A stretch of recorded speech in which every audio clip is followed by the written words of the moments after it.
Assalamualaikum warahmatullahi wabarakatuh. Semangat pagi rekan-rekan mahasiswa. Bagaimana kabarnya? Semoga kalian semua selalu sehat ya. Amin. Oke, kita lanjut lagi ke materi pertemuan ke-8, akuntansi keuangan lanjutan 1 mengenai akuntansi multinasional, transaksi mata uang asing, dan instrumen keuangan tanpa perjanjian forward exchange rate. Jadi setelah mempelajari ini diharapkan dapat memahami konsep akuntansi multinasional dari sisi transaksi mata uang asing dan instrumen keuangan tanpa perjanjian forward exchange rate. Kemudian dapat membuat pembukuan transaksi mata uang asing dan instrumen keuangan tanpa perjanjian forward exchange rate. Dan yang terakhir dapat menganalisa setiap kasus transaksi mata uang asing dan instrumen keuangan tanpa perjanjian forward exchange rate.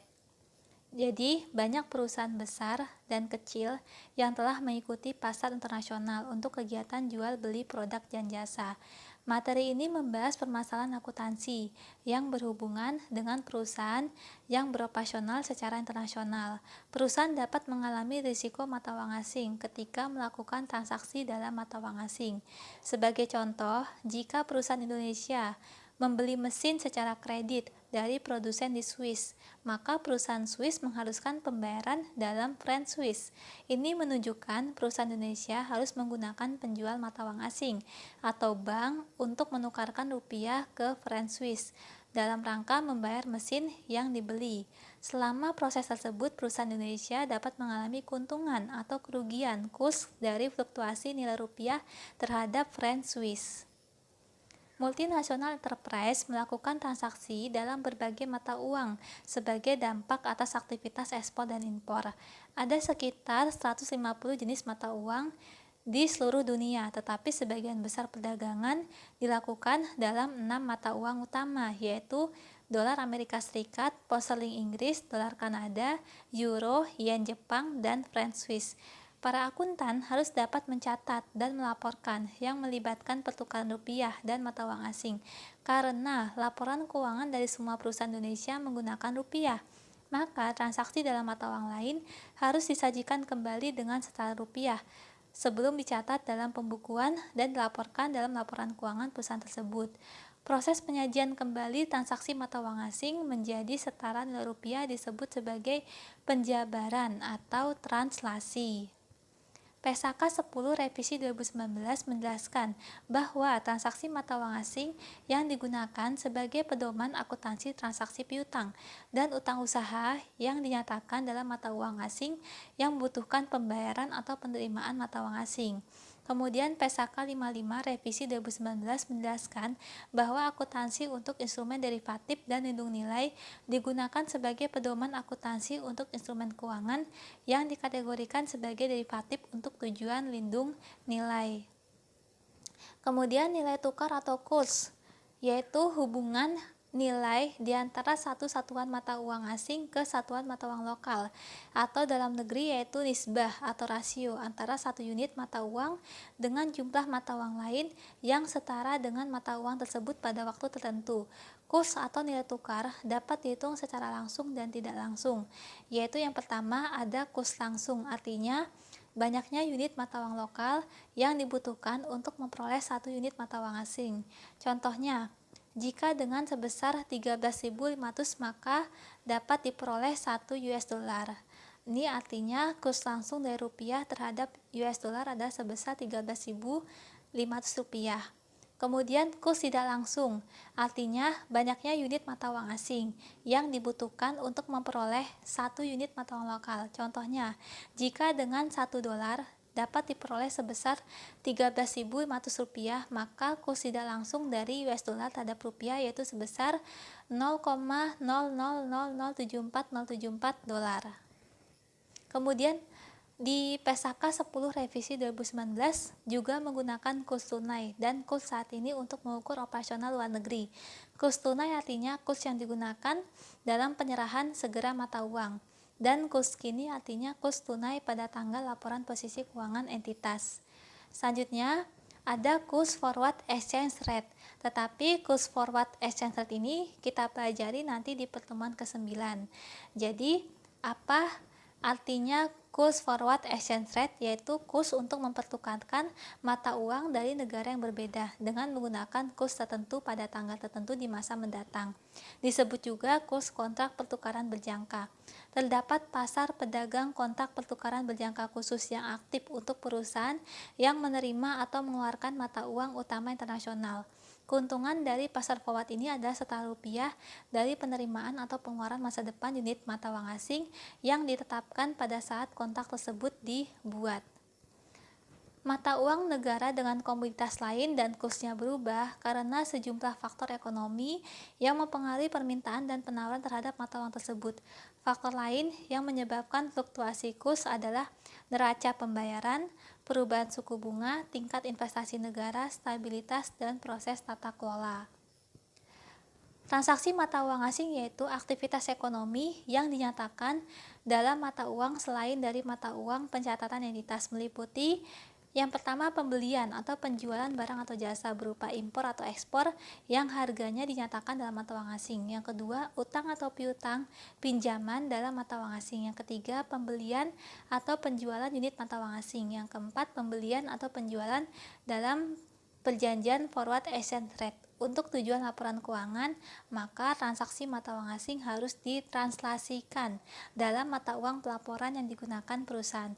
Setiap tanggal laporan posisi keuangan, maka saldo akun yang dinyatakan dalam mata uang asing tersebut harus disesuaikan untuk mencerminkan perubahan kurs, dan selisihnya diakui sebagai keuntungan atau kerugian transaksi mata uang asing.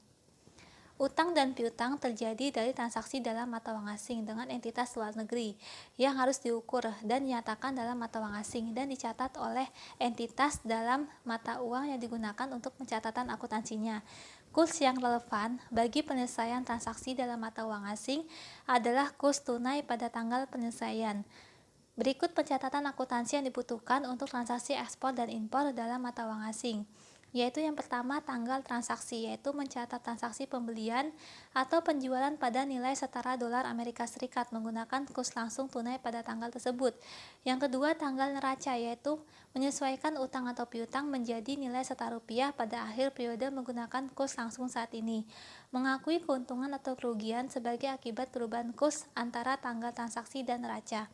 Yang ketiga, tanggal pelunasan, yaitu menyesuaikan utang atau piutang untuk setiap perubahan mata uang asing antara tanggal neraca atau tanggal transaksi jika transaksi tersebut terjadi setelah tanggal neraca dengan tanggal pelunasan. Mencatat keuntungan atau kerugian yang terjadi dan mencatat pelunasan utang atau piutang dalam mata uang asing tersebut. Kemudian kita ke contoh soal transaksi pembelian dari luar negeri. Pada tanggal 1 Oktober 2018, Peerless Incorporation yang lokasinya di Amerika Serikat membeli persediaan secara kredit dari Tokyo Incorporation yang lokasi di Jepang sebesar 2 juta yen. Pembayaran utang dilaksanakan pada tanggal 1 April 2019. Maka di sini diberikan informasi kurs pada saat pembelian, kemudian kurs penyesuaian akhir tahun, dan kurs pada saat pembayaran utang. Lalu bagaimana membuat jurnalnya? Yang pertama, mencatat pembelian persediaan secara kredit, yaitu persediaan bertambah di debit dan utang usaha bertambah di kredit, yaitu sebesar 2 juta yen dikali 0,0070 spot rate 1 Oktober 2018, hasilnya 14.000 dolar. Kemudian pencatatan yang kedua, penyesuaian utang usaha dan mengakui kerugian selisih kurs. Mengapa mencatat kerugian? Karena perusahaan mengalami penurunan kurs. Jadi kurs tunai tanggal 1 Oktober 2018 0,0070. Kemudian kursnya mengalami kenaikan di tanggal 31 Desember 2018 0,0080. Maka apabila perusahaan melakukan transaksi pembelian dari luar negeri, maka ketika kursnya mengalami kenaikan, perusahaan akan mengalami kerugian transaksi mata uang asing yang dicatat di sebelah debit dan utang usaha bertambah di sebelah kredit. Hasilnya 2.000 dolar. Kemudian jurnal yang ketiga, memperoleh atau membeli unit mata uang asing untuk membayar utang usaha. Maka unit mata uang asing bertambah di debit dan kas berkurang di kredit, yaitu sebesar 2 juta yen dikali 0,0076 kurs tunai tanggal 1 April 2019. Hasilnya 15.000 $200. Kemudian jurnal yang keempat, pembayaran utang usaha dengan unit mata uang asing yang telah diperoleh. Utang usaha berkurang di debit yaitu 14.000 ditambah 2.000 hasilnya $16.000.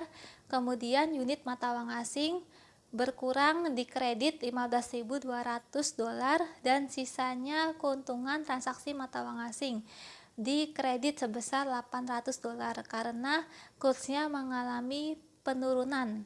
Jadi pada saat pembayaran utang usaha ini kursnya mengalami penurunan dari 0,0080 menjadi 0,0076. Jadi perusahaan mengalami keuntungan transaksi mata uang asing. Kemudian contoh yang kedua, pada tanggal 1 Agustus 2018 PT Bahana yang lokasinya di Indonesia membeli peralatan secara kredit dari Willy Company yang lokasinya di Inggris sebesar 100.000 pound sterling. Pembayaran utang dilaksanakan pada tanggal 1 Februari 2019.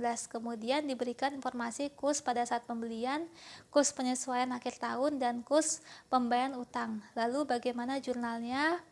Yang pertama, mencatat pembelian peralatan secara kredit, maka peralatan bertambah di debit dan utang usaha bertambah di kredit, yaitu sebesar 100.000 pound sterling dikali kurs tunai 1 Agustus 2018 3.755, maka hasilnya Rp375.500.000. Kemudian pencatatan kedua, penyesuaian utang usaha dan mengakui keuntungan selisih kurs. Kenapa mengalami keuntungan? Karena kursnya mengalami penurunan dari 3.755 kemudian menjadi 3.730, maka utang usaha berkurang di debit dan keuntungan transaksi mata uang asing bertambah di kredit sebesar Rp2.500.000. Kemudian jurnal yang ketiga, memperoleh atau membeli unit mata uang asing untuk membayar utang usaha, yaitu 100.000 pound sterling dikali 3.723 kurs tunai 1 Februari 2019, jadi unit mata uang asing bertambah di debit dan kas berkurang di kredit sebesar Rp372.300.000. Kemudian jurnal yang keempat, pembayaran utang usaha dengan unit mata uang asing yang telah diperoleh. Jadi utang usaha berkurang sebesar 373 juta. Kemudian unit mata uang asing berkurang di kredit 372.300.000, maka sisanya keuntungan karena kursnya mengalami penurunan sebesar Rp700.000. Kemudian contoh soal transaksi penjualan ke luar negeri. Pada tanggal 1 Agustus 2018, PT Kalbe lokasinya di Indonesia menjual barang dagang secara kredit ke Willy Company yang lokasinya di Inggris sebesar 200.000 pound sterling. Penagihan piutang dilaksanakan pada tanggal 1 Februari 2019 dan pada tanggal 5 Februari 2019 mengkonversi 200.000 pound sterling ke mata uang rupiah. Kemudian diberikan nilai kursnya. Lalu bagaimana jurnalnya? Yang pertama, mencatat penjualan barang secara kredit, yaitu piutang usaha bertambah di debit dan penjualan bertambah di kredit, yaitu sebesar 200.000 pound sterling dikali 3.850. Kurs tunai 1 Agustus 2018 hasilnya Rp770 juta. Kemudian yang kedua, penyesuaian piutang usaha dan mengakui keuntungan selisih kurs, yaitu kursnya mengalami kenaikan, maka perusahaan mendapatkan keuntungan. Jadi piutang usaha bertambah di debit dan keuntungan transaksi mata uang asing bertambah di kredit sebesar Rp150 juta. Kemudian yang ketiga, penerimaan unit mata uang asing dari penagihan piutang usaha, maka unit mata uang asing bertambah di debit, piutang usahanya berkurang di kredit. Lalu karena kursnya mengalami penurunan, maka perusahaan mengalami kerugian transaksi mata uang asing. Kemudian yang keempat, mengkonversi unit mata uang asing 200.000 pound sterling ke rupiah, maka kasnya bertambah di debit, kemudian unit mata uang asing berkurang di kredit dan perusahaan mengalami keuntungan transaksi mata uang asing karena kursnya mengalami kenaikan. Nah, apabila ada pertanyaan yang ingin ditanyakan bisa disampaikan di forum diskusi. Jangan lupa dikerjakan tugasnya agar lebih memahami lagi mengenai transaksi mata uang asing. Sekian presentasi dari saya di pertemuan ke-8 ini. Terima kasih banyak atas perhatiannya. Wassalamualaikum warahmatullahi wabarakatuh.